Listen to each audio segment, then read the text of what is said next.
Allez, dans cette vidéo, on va un petit peu plus loin, on va parler de variables. Donc des variables en mathématiques, tu sais ce que c'est, hein, par exemple, quand tu fais du calcul littéral, il y a la lettre x, y, etc. C'est des lettres qui cachent des valeurs qu'on ne connaît pas forcément.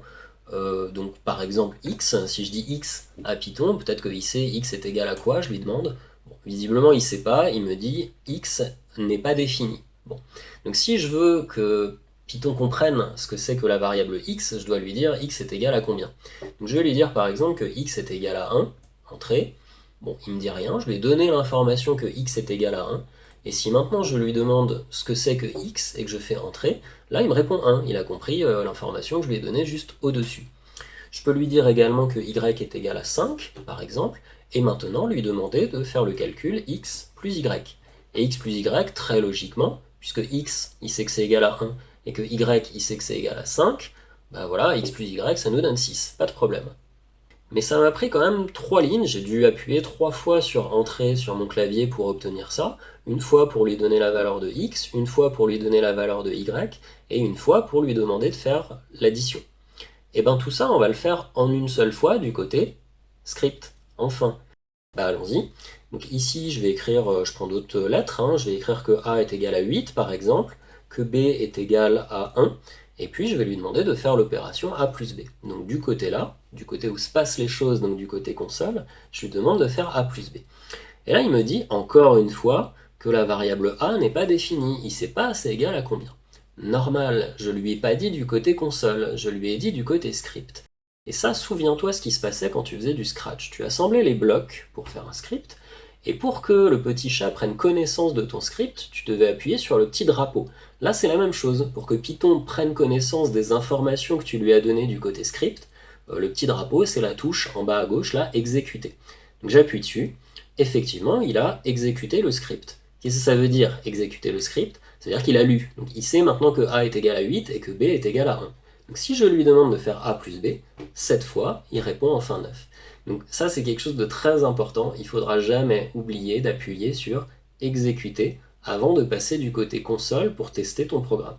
Mais maintenant, j'aimerais bien faire un programme qui directement m'affiche la réponse, qui directement me fait l'addition, sans que je sois obligé, côté console, de lui demander de faire A plus B. Donc on a envie ici de rajouter A plus B pour qu'il fasse l'addition. J'oublie pas de faire exécuter. Il me dit bien qu'il a exécuté mon script, mais pourtant il ne me donne pas la réponse. Ça c'est parce qu'il l'a bien lu, il a bien lu A plus B, peut-être même qu'il l'a fait, mais je ne lui ai pas demandé d'afficher A plus B, donc il ne le fait pas. Python est bête, il ne fera que ce que tu lui demandes de faire. Donc on va rajouter ici print, entre parenthèses A plus B. Print, ça veut dire, bah vas-y, écris-moi la réponse. Imprime, écrit A plus B. Donc cette fois-ci, si j'exécute, script exécuté, et il a bien écrit la réponse qui est égale à 9. Un tout petit exemple maintenant pour te montrer quelque chose d'important. Donc là j'ai écrit C égale 5, puis C égale 8, puis C égale 4, et je demande d'afficher C. Qu'est-ce qui va se passer à ton avis quand je vais exécuter le programme? Ça va afficher quoi? 5? 8? 4? Ou peut-être même ça va afficher la lettre C?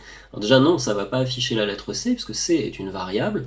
Donc quand tu demandes d'afficher C, ça va afficher la valeur qui se trouve dans la variable. Eh bien ça va afficher 4. Pourquoi? Parce que quand tu lis un programme, c'était pareil sur Scratch, tu fais les choses dans l'ordre. Donc première ligne, on lui dit que dans la variable C, on met la valeur 5. Ensuite, on lui dit que dans la variable C, on met la valeur 8. Bah donc la valeur 5, elle est écrasée, si tu veux, par la valeur 8, et maintenant C vaut 8. Et troisième ligne, on lui dit que ça vaut 4, donc ça écrase encore le 8 qui lui-même avait déjà écrasé le 5. Bref, maintenant C vaut 4. Donc les deux premières lignes servent absolument à rien. Mais sache en tout cas que si on remet C égale quelque chose, bah ça efface en fait toutes les valeurs qui étaient avant, ça les remplace. Nouveau petit programme, j'aimerais bien que tu prennes connaissance de celui-là et que tu essayes de deviner ce que ça va afficher lorsque je vais appuyer sur exécuter. Donc mets sur pause, hein, regarde bien, je le zoome un petit peu, et essaye de deviner ce que ça donne. Allez, j'exécute, ça répond 1, je sais pas si tu avais trouvé. Pourquoi? A, c'est égal à 2. Ok, dans B, on met 3. Ok, C, c'est égal à A plus B plus A fois B. A, c'est 2, plus B qui vaut 3, ça nous fait 5, plus le produit A fois B qui fait 2 fois 3, 6. Donc ça fait C égale 11, hein, si je dis pas de bêtises. Et maintenant, est-ce que tu te souviens de ce que c'est ce petit pourcent qui est là? C'est quand on fait la division euclidienne et qu'on garde le reste. Donc 11, puisqu'on a trouvé 11 pour C, 11 divisé par 5, 11 c'est 2 fois 5, 10, plus 1 qui reste. Donc en fait, là on obtient pour D le reste 1 de la division euclidienne. Et voilà, on imprime, enfin on écrit, on affiche 1. Et dernier petit exercice, toujours sur les variables, essaye de deviner ce que va afficher ce programme-là. C'est pas évident celui-là, réfléchis bien. Alors moi je vais donner la réponse, hein, donc mets sur pause hein, si t'as pas encore cherché. Peut-être que tu t'es dit, bon ben A plus B ça va être 5 plus 9 et ça fait 14, j'essaye, exécuter, ah ça fait 18. Donc bon, on va voir pourquoi si jamais t'avais pas trouvé. Tiens, c'est l'occasion pour moi de te montrer qu'on peut rajouter des dièses hein, comme ça. Et tout ce qui est écrit après les dièses, en fait, ce ne sera pas lu par Python quand on va faire exécuter. Donc tu as le droit d'écrire ce que tu veux derrière, en fait, comme ça. C'est pour toi, c'est pour annoter ton programme, pour y voir un petit peu plus clair.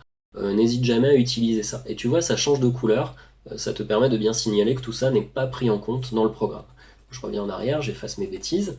Qu'est-ce qui se passe dans la première ligne? Eh ben on dit juste que A prend la valeur 5. Je dézoome un petit peu pour me laisser de la place. Dans la deuxième ligne, qu'est-ce qui se passe? A est toujours égal à 5 puisqu'on l'a dit dans la première ligne, et maintenant tu sais en plus que B est égal à 9. Troisième ligne, alors c'est là que ça se complique un petit peu. Qu'est-ce que ça veut dire A égale B? C'est en fait le égal que j'utilise depuis le début, là, c'est pas le égal vraiment qu'on utilise tout le temps en mathématiques, c'est un égal d'affectation. Quand j'écris A égale 5, ça veut dire que dans A, je mets 5. Quand j'écris A égale B, ça veut dire que dans A, je mets B. Qu'est-ce que ça signifie? Ça signifie que maintenant A, il est égal à quoi? Ben, il est égal à B. Et B, jusque-là, c'était égal à 9. Donc en fait, dans A, je mets maintenant la valeur 9. Et j'ai rien dit sur B. Donc B garde la valeur qu'il avait précédemment, c'est-à-dire 9. Ok? Donc fais attention, quand on écrit A égale B, ça veut dire que B, je le mets dans A. Et dans la ligne suivante, même chose, quand j'écris B égale A, ça veut dire que dans B, je mets la valeur de A. Mais en fait, ça ne va rien changer, puisque B vaut 9, et si je lui mets la valeur de A, qui maintenant vaut 9 lui aussi, eh ben ça va donner 9 toujours. Donc ça ne change rien, cette ligne-là, elle est totalement inutile. Et ce qui est sûr, c'est que maintenant, quand on va faire A plus B, on n'est pas en train de faire 5 plus 9 qu'on avait au début du programme. On est en train de faire 9 plus 9, puisqu'on a affecté à A la valeur de B en cours de route. Et ça fait bien 18. Donc pas super facile à comprendre celui-là, essaye d'y réfléchir, on fera des exercices là-dessus en classe de toute façon pour que tu comprennes bien comment ça fonctionne.